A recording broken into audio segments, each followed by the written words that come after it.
Good afternoon. How are you? Getting out after, there was a little rain and it's been overcast, and they tell us the air's not so hot outside, so that's a splendid day. I don't know if it has anything to do with Canada. Um, Yesterday I was lost on and on Father's Day. I didn't count on it. I expected I'd be involved in a minimum of Father's Day activities, but my daughter came over and we listened to records my parents made when they were youngsters in 1942 during the war, and they were separated, and they went to these little places and made recordings, and they traded them back and forth, and a couple of them, the best are my mom, and I'm thinking of putting together something about it. So we listened to that. My daughter tuned my electric guitar, which, by the way, I have no idea how to play, but I got one and it's sitting there, and she tuned it, and so I got a kick out of the noise because it's amplified. I'm not so bad at drums. And then we did some other things. So that's by the time the day was over, I didn't go walking or anything. So today I'm catching up a little bit. And the first story I read this morning, a really good story, and what really annoys the hell out of me is I was saying this at the time. And what was I saying? I was saying the Justice Department isn't doing jack shit, and they don't intend to do it, and they kept not doing it, and people kept saying, oh, they're doing secret things in there, whoo-hoo, watch out, you know the Justice Department. Yeah, well, I do. And there was a big difference between the Southern District of New York and Main Justice. It was always a political cesspool and long knives, bureaucratic bullshit, and I thought it didn't have a lot to do with real investigations, which is unfair to a lot of good people in the major trial sections and so forth who were doing serious prosecutions. But it was always a mystery to me, that place, and I had no ambition to go to Main Justice. And I really didn't want to be in a supervisory capacity if anybody had pushed me into it, because I wanted to try cases. I wanted to chase bad guys. I wanted to chase corruption. So when January the 6th happened, like everybody else, I said, go after the bad guys. Trump and his gang of thieves in the White House and in the local hotel, and their phony electors and their bizarre story that A, there was fraud in the election, and B, there was a cockamamie constitutional way to just overthrow the election and have the vice president do it. So I was, and I actually thought that the reason they were prosecuting all these penny ante cases of trespassing was so that they had a cover story for not doing the real investigation, which is going after the big guys, the apex, the pyramid of crime, the pyramid of pain, the pyramid of autocracy. Why, where was that?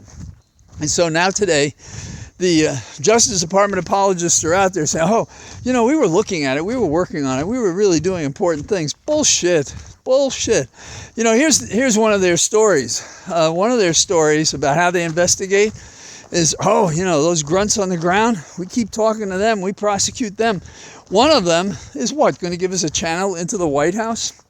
Oh yeah, I remember when I talked to Meadows, guy standing there with tattoos all over his face and Civil War armory, and who knows, horns on his head maybe. And this guy is going to lead you to Meadows and to Bannon and all these other people. Not bloody likely. But that's what they said. Well, we work the investigation from the bottom up. Well, you have to have something to start with. Like an insider in a conspiracy. So what would I have done? What everybody in the world would have done who knows nothing about the law. Hey, Meadows, what the hell was going on? I'm going to take the fifth. I'm going to take executive privilege. Well, I can't talk to you about that. Oh, I don't remember. Maybe that's what they would have gotten, but that was the path. And they didn't follow that path. And it's an old saw, but the trail gets cold every day. People forget things, destroyed documents. Witnesses die. Witnesses are proven to be incredible and not believable because they get into new trouble presented by the people. People are threatened with losing their jobs, coerced in 100 different ways. Told to stay on our side if you really want to have a career in what? Name it. Accounting, politics. Want to be a congressman, woman, all of the above. So now everybody's out there, and we still have the apologists. Oh, well, they were slow, but they were doing what they had to do, and they were considering the political implications too much. There are no political implications. There is, maybe this is too much Jesuits. There's right and wrong, and I think storming the castle was wrong. I think the fact that people died is wrong. I think the fact that they thought they were going to hang Pence, whom I have no use for at all. I think the fact that they were going to kidnap our Speaker, Pelosi, that was outrageous. This is a terrific woman. I've known her for years. I'm not in touch now, and I knew her when I was on the Hill, and politicians know everybody when you're active. But let me tell you, this is a serious woman. And the one thing you can't say is righteous or possible is to say you can kidnap the Speaker because you don't like what she's saying, that you can destroy the line of ascent from what happens if a president is removed. So, well, I don't know. What I do know is I'm hoping Jack Smith is the real deal.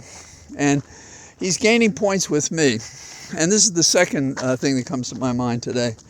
The second thing that comes to my mind is how Jack has asked the court in Florida to impose upon Trump restrictions with regard to the documents they're going to present to the defense team that relate to the trial. And I think the documents are going to limit his actions to any third party and insist upon controls when any of the documents are seen. So that's important. Now, had we had trouble getting that order, which we did today, and it was requested last Friday, then I would be concerned. But it looks like the magistrate who considered the order and entered it is going to do what magistrates do in a lot of cases, civil and criminal. Going to take on the pretrial motions and perhaps decide them and make recommendations to Judge Cannon. Now, will we make a motion to get rid of her? Perhaps. Jack Smith hasn't pulled the trigger on that yet, but I have to admit, it may be too much New York.